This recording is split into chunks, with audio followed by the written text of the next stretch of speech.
we had a policy when she was Secretary of State that we would only continue accepting money from people that were already giving us money. And I've tried to recreate that policy as nearly as I can now during the campaign. There's just no evidence. Even the guy that wrote the book apparently had to admit under questioning that he didn't have a shred of evidence for this. He just sort of thought he'd throw it out there and see if it'd fly. Don't you just love the way Bill Clinton has to talk in Clinton-esque terms, Clintonese? There's not a shred of evidence. There's just no evidence. Instead of saying, we didn't do anything wrong. We didn't do anything wrong, nothing unethical. Like when he said to NBC, I don't think I did anything in contradiction to national security. I don't think. Not I didn't. Not a shred of evidence. Joining us now is Brent Budowsky, writer for The Hill, former aide to Senator Lloyd Bentsen. Brent, you're one of the most popular men in America today, speaking media-wise. Your story is linked on Drudge, the Clinton cash con, and you got a story on Real Clear. I'm sorry, that's the Real Clear is linked the Clinton cash con, and your piece about Drudge being the second most influential man in America is the top of Drudge. So let's start with the Clintons. You know, you heard Bill Clinton give that interview to NBC, and you've heard that remark he just made and others that he's made recently. I could play you 6 or 7 sound bites from people on the left, mainstream media people from the left, who are saying Clinton's not slick anymore. He's harming Hillary when he opens his mouth. She should make him shut up. I mean, yet you're calling everything in this book a con when all he's saying is there's not a shred of evidence.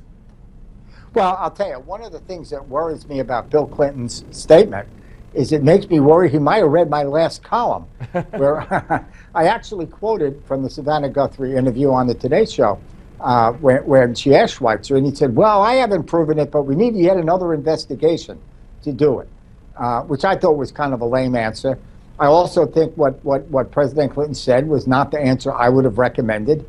I think that's unfortunate. I would not be talking at all about this if I were him. What I would be coming back with if I were Bill Clinton or Hillary Clinton is you know, what do you think of the book? Well, I want to have, like Pope Francis, the 55% of American votings who are women paid equally with men. I want to do something about climate change, which the Pope is talking about. I want to do something about income inequality and minimum wage. I would not get mired into a discussion about the minutia of this book or their own money. People don't want to hear about their money. So maybe I take a little blame for what he said. I wrote the same line myself. I'm hoping it didn't come from me. But Brent, if he was to say, if he was on my show when he talked about equal pay for women, I'd say, well, let's talk about the Clinton Foundation and the fact that the 8 highest paid people are men and the fact that women are paid less than men. And when Hillary ran for Senate, the fact that it was 80 cents on the dollar. Yeah, let's talk about that. I'll talk about that. No, but you see, if he were following my playbook, and I'm still working on that, my answer would be, well, Steve, look, I want to talk about 280 million Americans who want higher pay for women and who want better wages for workers. I don't want to talk about this Oppo research stuff. You do that, Steve. You do that, Peter. That's what I would do. I would come right back at him. Now, again, I have been public and private to the Clintons about the fact that I don't the foreign donations. I ain't going to defend that. I don't like the paid speeches by anybody. I kind of feel I'm just a country lawyer. What do I know? If your net worth is worth $100 million, you don't need to be giving these speeches. I wouldn't be doing it. But I will tell you this. Anyone you know, that says that the Schweitzer book proves anything that the Clintons do wrong, that is, as I wrote in my column, which is on Real Clear Politics, among other places today, it's a con. The book proves nothing. All right. And when Peter Schweitzer has to go on television and say, well, what my book proves is we need another investigation to find the things that my investigation didn't prove, I say you got to do a better tap dance than that if you want to play Major League Baseball. All right, well, I hope you say the same thing if he writes a book about Jeb Bush. And actually, by the way, you might want to do some investigation on this because I'm trying. Yeah. I am hearing there may not be a book about All right, well, I'll try to find that out. And I sent a media request to HarperCollins, which I haven't heard back from in 36 hours.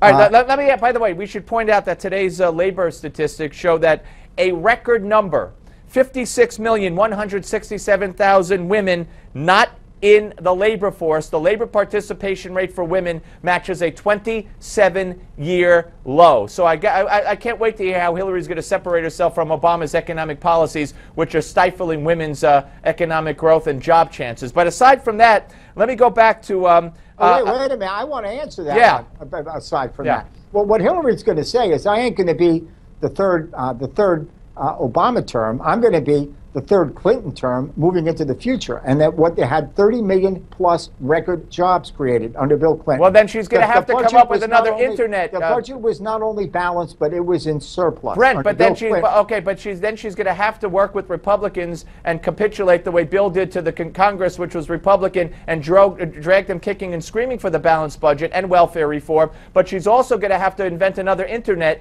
That's what caused the jobs. It wasn't a Clinton policy. It was the luck of the draw that he was there during the internet boom. There was actually, it was in part the Clinton policy, and it was in part as well the internet. It was a lot of different things. But I will tell you this, I'll debate this anytime you want. I agree with Pope Francis, who attacks trickle-down economics. And what the Pope is attacking is the Republicans' economic philosophy. And I think he's right. There is a big difference between Bill Clinton and George Bush. All right, I'll tell you what. The economy soared under Bill Clinton and crashed under George Bush. It crashed under Bush, but you can't give me one policy that Bush laid out that was responsible. It was the housing market, giving loans to people who didn't deserve them, which started under HUD with Andrew Cuomo and Bill Clinton. We don't. Brent, we're out of time. Look, we can do a show longer than a Fidel Castro speech about where Bush went wrong on the economy. All right, Brent, come back next week. We'll book you. I want to do a long 2 segments on what Bush did to screw up the economy. Brent Budowsky, folks, read them. The panel's next.